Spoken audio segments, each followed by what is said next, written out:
मंगलवार को कांग्रेस ने ऐलान किया कि राहुल गांधी लोकसभा में नेता प्रतिपक्ष होंगे। कांग्रेस की तरफ से यह घोषणा मंगलवार को कांग्रेस अध्यक्ष मल्लिकार्जुन खड़गे के आवास पर हुई इंडिया गठबंधन के सभी नेताओं की बैठक के बाद की गई। मीडिया को इसकी जानकारी देते हुए कांग्रेस के महासचिव के.सी. वेणुगोपाल ने कहा कि कांग्रेस संसदीय दल की अध्यक्ष सोनिया गांधी ने प्रोटेम स्पीकर को लिखित में इस बात की जानकारी दे दी है कि राहुल गांधी विपक्ष के नेता चुने गए हैं। राहुल गांधी ने 2004 में चुनावी राजनीति में एंट्री की थी और तब से अब तक कोई भी पद लेने से बचते रहे। यहाँ तक कि कांग्रेस अध्यक्ष बनाए जाने के बाद भी उन्होंने इस पद से इस्तीफा दे दिया था। लेकिन 2024 के चुनाव के बाद राहुल गांधी अब दूसरे तेवर में नजर आ रहे हैं।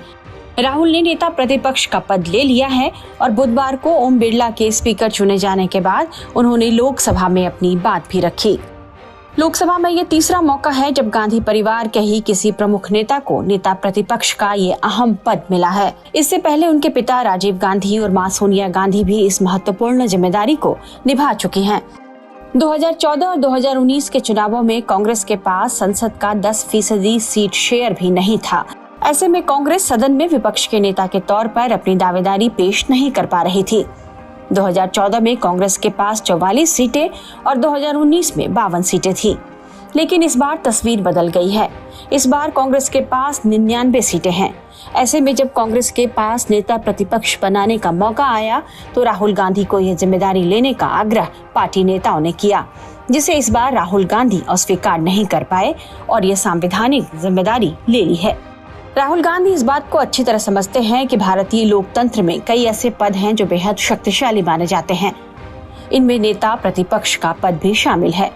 कांग्रेस नेता सचिन पायलट का दावा है कि नेता प्रतिपक्ष बनने से कांग्रेस में एक ऊर्जा का संचार हुआ है और विपक्ष की उम्मीदें बढ़ गई हैं। जैसा कि आप सब जानते हो, बड़ी खुशी की बात है कि कांग्रेस वर्किंग कमेटी का जो सर्वसम्मति से प्रस्ताव था, जो हम लोगों ने राहुल गांधी जी को आग्रह किया था वर्किंग कमेटी ने, उस आग्रह को उन्होंने स्वीकार किया और कांग्रेस पार्लियामेंट्री पार्टी की चेयरपर्सन सोनिया गांधी जी ने राहुल गांधी जी को नमोनित किया है नेता प्रतिपक्ष के रूप में। राहुल गांधी जी के लीडर ऑफ ऑपोजिशन बनने से न सिर्फ कांग्रेस में, कांग्रेस कार्यकर्ताओं में, लेकिन पूरा विपक्ष, समूचा जो इंडिया अलायंस है, सभी लोगों में एक ऊर्जा का संचार हुआ है। राहुल गांधी जी ने लगातार इस सरकार को चुनौती दी है, पारदर्शिता की लड़ाई लड़ी है, लोगों की आवाज बनने का काम किया है, संसद के अंदर और संसद के बाहर।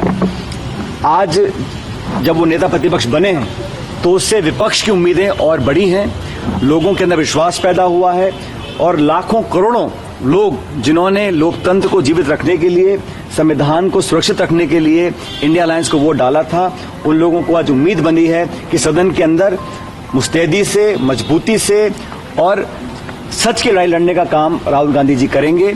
उनका नेता विपक्ष बनने पर मैं समझता हूं जो आने वाली भूमिका होगी उस पर सब लोग नजर बनाए हुए हैं और पूरा देश आज उम्मीद करता है कि हम सब की बात को रखने का वो काम करेंगे। राहुल गांधी जी के नेता प्रतिपक्ष बनने से न सिर्फ कांग्रेस को ताकत मिलेगी, लेकिन उस सोच को ताकत मिलेगी जो सोच इस देश में अमन, चैन, प्यार, भाईचारा और संविधान को सुरक्षित बनाने का काम करना चाहती है।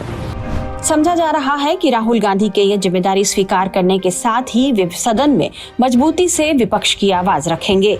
नेता प्रतिपक्ष के तौर पर संसद में विपक्ष के नेता की भूमिका काफी अहम होती है। इस नाते राहुल गांधी भी संसद में सभी विपक्षी दलों की आवाज तो बनेंगे ही, साथ ही उनके पास अपनी शक्ति और विशेषाधिकार भी होंगे जो संसद में उनकी भूमिका को चर्चा में बनाकर रखेंगे।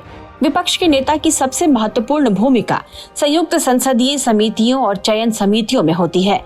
ये चयन समितियां ईडी, सीबीआई, केंद्रीय सतर्कता आयोग, केंद्रीय सूचना आयोग, लोकपाल, साथ ही चुनाव आयुक्तों और राष्ट्रीय मानवाधिकार आयोग के अध्यक्ष जैसे काफी महत्वपूर्ण पदों की नियुक्ति करते हैं। चूंकि नेता प्रतिपक्ष को न केवल पूरे विपक्ष का नेतृत्व करना है, बल्कि कई जरूरी नियुक्तियों में पीएम के साथ भी बैठना होता है, इस नाते संसद में राहुल गांधी का न केवल कद बढ़ेगा, बल्कि उनके सामने खुद को एक परिपक्व नेता के तौर पर और मजबूत करने का एक मौका भी मिलेगा।